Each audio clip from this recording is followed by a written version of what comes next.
Hai, ketemu lagi di Kibi Kibi. Hari ini apa sih, Kim? Kita mau ngobrol-ngobrol sama Ngobrol-ngobrol santai teman spesial teman spesial kita. Meji Beauty. Meji Beauty. Meji Beauty, Meji sakit. Kalau hari ini jadi bukan Meji Beauty. Bukan.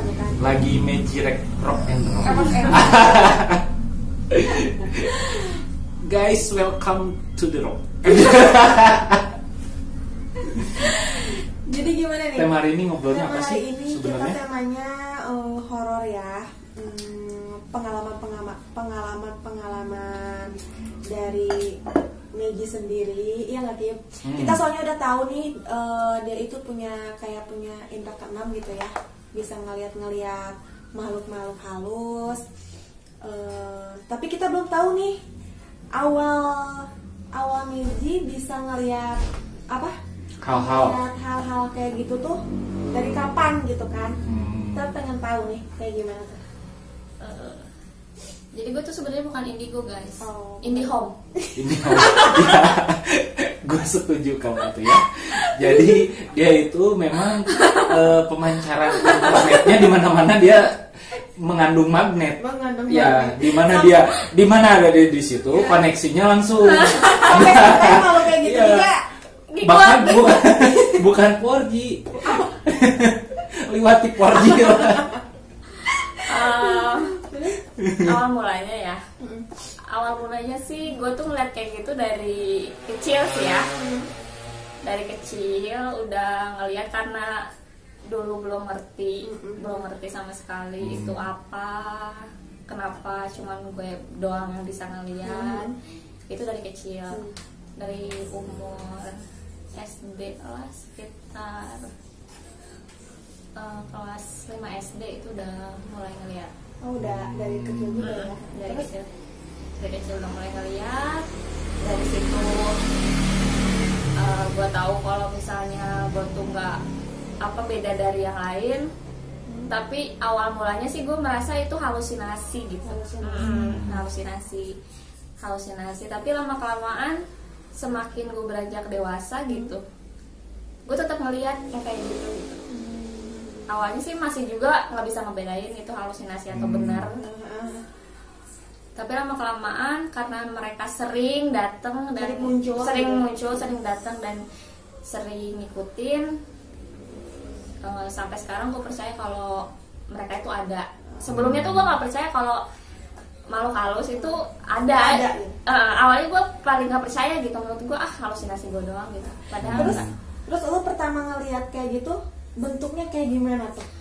Dulu pertama kali banget ya. Pertama kali tuh gue punya teman kecil. Sebenarnya. Terus dia tuh suka sakit-sakitan. Namanya anak kecil. Waktu itu gue tuh pengen mandi tapi gue takut. Gue minta temenin dia cewek ya. Gue minta temenin dia buat gue mandi, gue telanjang bulat di depan dia. Dan pas gue balik, dia tuh kan nungguin di depan kamar mandi dong. Gue tuh ngeliat ada cewek rambutnya panjang, tinggi, itu ngikutin dia di belakang. OMG. Itu pertama kalinya gue ngeliat kayak gitu, dan gue tuh bener-bener kaget.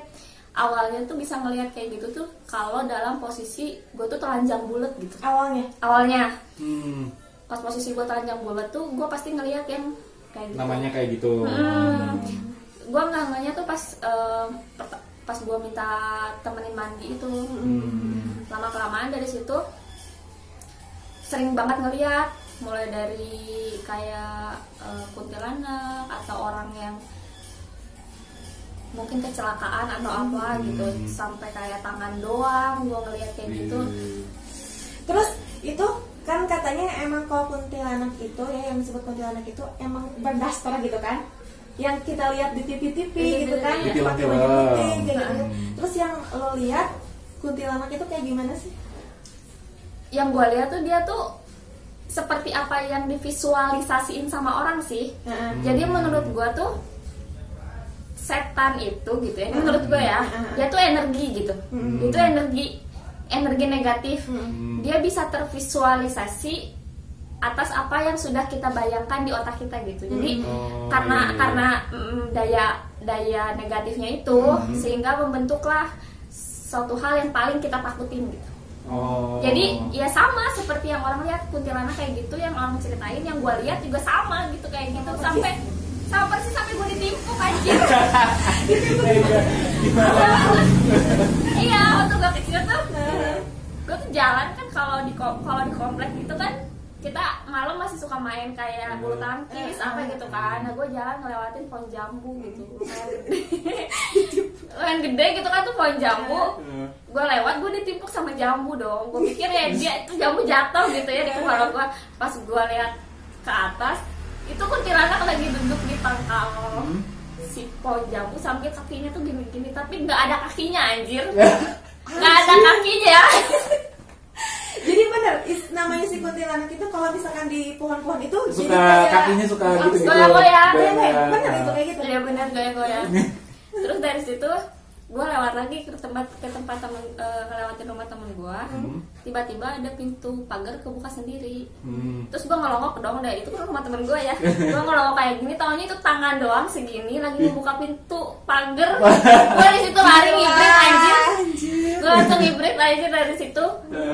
Terus gue lumayan stres ya, lumayan stres tuh karena yang pertama gue nggak bisa cerita ke orang, karena nggak semua orang percaya. Iya betul, pasti. Dan pasti menyangka gue cuma cari perhatian doang. Dan akhirnya gue pendem semua itu dan nggak cerita ke siapa-siapa yang bikin. Rambut gak rontok tuh, rambut gak rontok. Lumayan gak sih?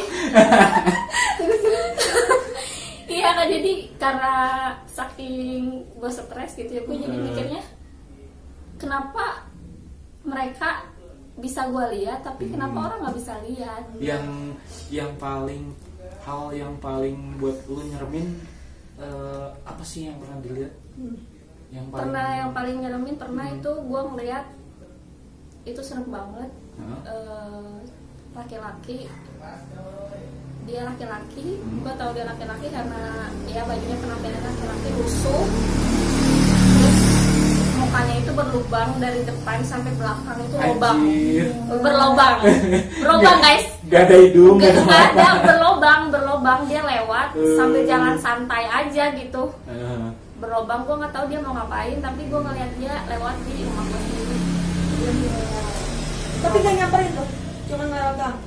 Enggak.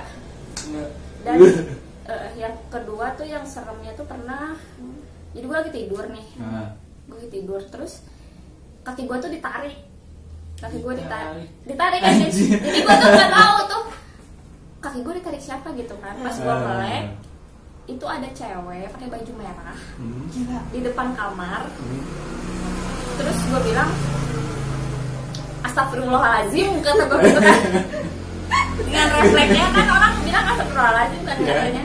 Gue refleks ngomong kayak gitu, dia malah astagfirullahaladzim, katanya sampai ketawa dia ketawain gue ngomong kayak gitu, tuh dia malah ketawa gitu, malah cekikikan. Oh berarti mungkin yang lo rasain hari itu juga bukannya serem jadinya, nggak ada perasaan serem lah anjir, enggak. Gue tuh biasa, mungkin apa ya, udah biasa ngeliat yang kayak gitu. Tapi untuk hal yang ini paling serem menurutmu dari semuanya biasanya kan mereka lewat aja tanpa dia ngeliatin gua gitu, tanpa dia nampakin bener-bener mukanya ngeliatin gua. Biasanya cuma dia lewat aja gitu. Tapi ini tuh bener-bener yang dia ngeliatin gua gitu. Anjir, kebayang ya. Gila, banyak banget. Gua tuh dari kecil sampai detik ini tuh masih ngalamin kayak gitu. Terus sekarang nih, seudah banyak kejadian, apa ya? Apa sih yang bisa bikin kamu jadi gue nggak usah takut lagi, atau gimana caranya biar kamu bisa apa ya, ke makhluk-makhluk itu teh dinikmatin aja lah. Maksudnya gimana ya? Sebenarnya sampai sekarang gue nggak bisa menikmatin melihat hal maksudnya yang tidak lagi. Santai maksudnya. Sebenarnya sampai sekarang gue nggak bisa santai ngeliat yang kayak gitu, benar-benar nggak bisa, kecuali mereka bisa diajak ngobrol. Kalau misalnya merekanya memang nggak mengganggu sih, mereka mengerti diajak ngobrol. Bisa nggak sih? Oh, kalau misalkan melihat terus mencoba komunikasi Ya, gitu betul. apa gimana gitu? Pernah komunikasi. Jadi Gimana tuh? biasanya yang pengalaman gue selama ini ya, setiap yang datangin ke gue tuh dia minta tolong. Tapi karena waktu itu gue belum bisa berkomunikasi, gue bingung mereka minta tolong apa. Dan mereka selalu masuk ke mimpi gue, dan gue jadi tahu apa yang harus gue lakuin buat mereka gitu. Dan akhirnya gue tolongin, ya udah gitu, selesai. Biasanya karena gue nggak bisa berkomunikasi langsung, dia masuk ke mimpi gue berhari-hari dengan mimpi yang sama. Jadi gue tahu di situ apa maksudnya dia selalu ngedeketin gue terus. Biasanya kalau yang nampakin gitu sih menurut sepengalaman gue ya, nggak tahu kalau orang lain.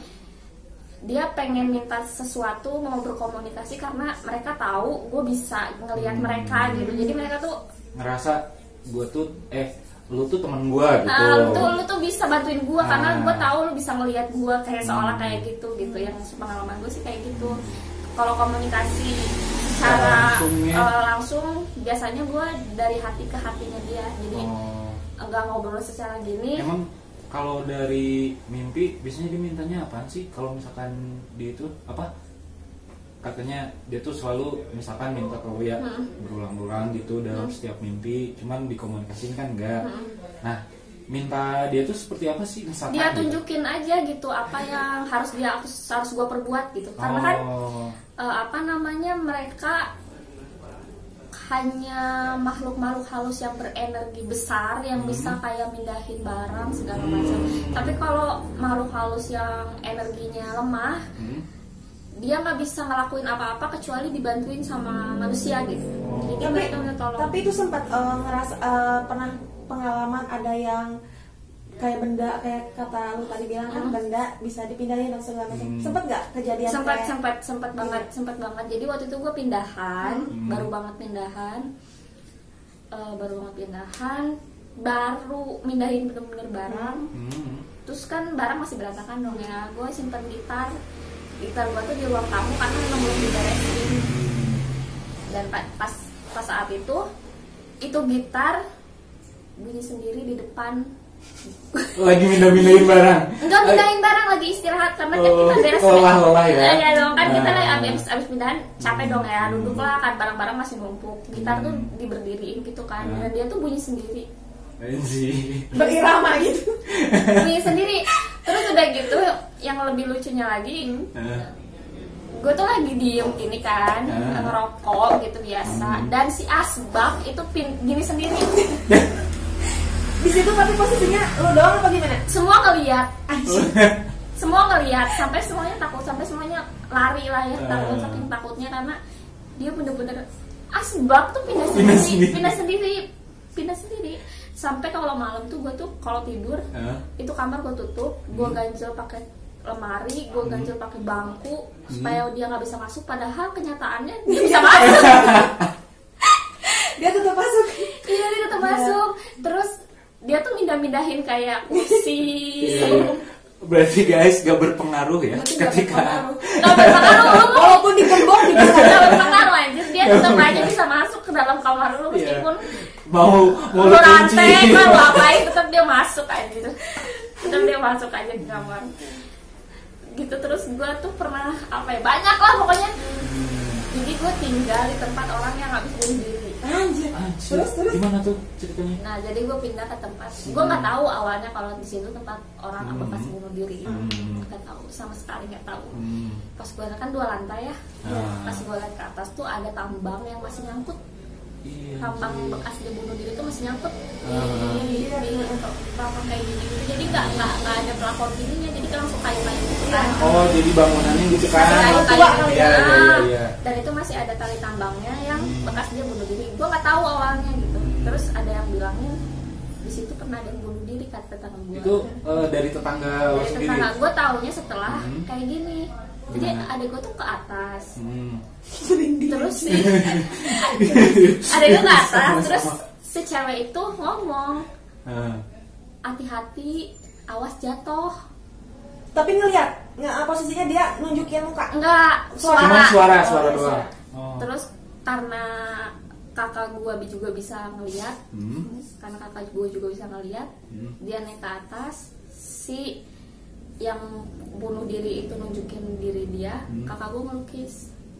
Jadi kakak gue ngelukis bagaimana bentuk si perempuan itu. Orangnya putih, rambutnya keriting, cantik banget. Rambutnya keriting, dan dia bunuh diri nggak tahu kenapa alasannya dia bunuh diri. Dia cuma minta tolong tambang yang di atas tolong dilepasin. Oh, itu maksudnya gue setelah kejadian itu ada nggak kemimpiin lo bahwa harus ada tambang itu? Iya, gue mimpi dia minta tambangnya untuk dicopotin. Tambang bekas dia bunuh diri itu tolong dicopotin. Ujungnya dicopotin? Dicopotin. Terus tambangnya kemana? Dibuang aja, dibuang biasa. Tambangnya dicopotin, dibuang biasa. Asli guys, merinding. Jadi gue tuh bener-bener. Jadi dulu gue berpikir begini loh. Gue berpikir kalau semua rumah yang gue tempatin itu rumah berhantu. Iya. Padahal pada kenyataannya bukan rumahnya yang berhantu, tapi guanya yang diikuti terus. Jadi sampai lu pindah ya? Gue tuh sering banget pindah karena ngerasa di sini nggak nyaman. Gak nyaman sampai mereka tuh.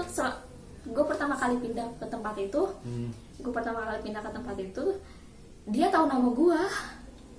Dia manggil Messi gitu. Gila. Dia tahu. Berarti lu terkenal kali. Gue gak ngerti, gue baru pindahan, tapi dia tahu nama gue. Dia selalu abis maghrib tuh dia selalu manggil-manggilin gue terus. Terus banyak lah di situ ada anak kecil. Terus kan di depan rumah tuh ada pohon jambu.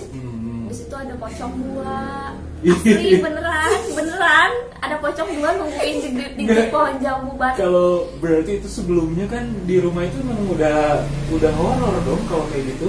Iya, udah horor, memang udah horor, cuman Karena kan yang masih karena ya. gue bisa ngeliat, jadi ya gue ngeliat. Mungkin untuk orang yang nggak ngeliat, mereka santai tinggal di situ, gitu kan. Sementara karena gue bisa ngeliat, dia terus-terusan kayak neror gue untuk bantuin gue, sesuatu tolong gitu ya. bantuin gue gitu, ngasih tahu kayak gitu, ngasih tahu. Dan ya lumayan nyeremin sih. Itu di usia gue kayaknya SD deh. Masih SD tuh? SD. Yang pas kita tambang yang dicopotin itu SD. Oh. Itu SD. Guys, SD. Gue pengen tahu. Terus sehabis lu kan pas SD tuh pengalaman paling berharga lah itu ya.